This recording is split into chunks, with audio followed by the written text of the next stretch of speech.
തണൽക്കൂട്ടം society for cultural ഹെറിറ്റേജിന്റെ 2ാം പൈതൃക കോൺഗ്രസിന്റെ ഭാഗമായി സിനിമ ഡോക്യുമെന്ററി ഫെസ്റ്റ് ഇന്ന് രാവിലെ ഏരീസ് പ്ലക്സ് തിയേറ്ററിൽ മന്ത്രി GR അനിൽ ഉദ്ഘാടനം ചെയ്തു.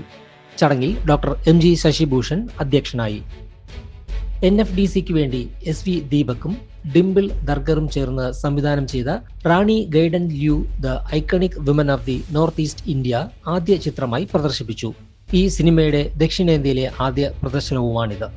കിഷോർ കല്ലറയുടെ എന്നിട്ടും കാന്തളൂർശാല, ജീൻ പോളിന്റെ നാഞ്ചിനാട്, VK മോഹന്റെ രവീന്ദ്രനാഥ് ടാഗോറിന്റെ ജീവിതത്തെ ആസ്പദമാക്കിയുള്ള Gurudev, Marian college of architecture സംവിധാനം ചെയ്ത Kottakkampur a village, doctor Babu ഗോപാലകൃഷ്ണന്റെ സന്ധ്യ സാന്ത്വനം തുടങ്ങിയ ചിത്രങ്ങളും ചടങ്ങിന്റെ ഭാഗമായി പ്രദർശിപ്പിച്ചു. ചടങ്ങിൽ പ്രശസ്ത സിനിമാ സംവിധായകൻ ശ്യാമപ്രസാദ്, SV ദീപക്, ചരിത്രകാരൻ ഡോക്ടർ TP ശങ്കരൻകുട്ടി നായർ എന്നിവർ ആശംസകൾ അർപ്പിച്ച് സംസാരിച്ചു.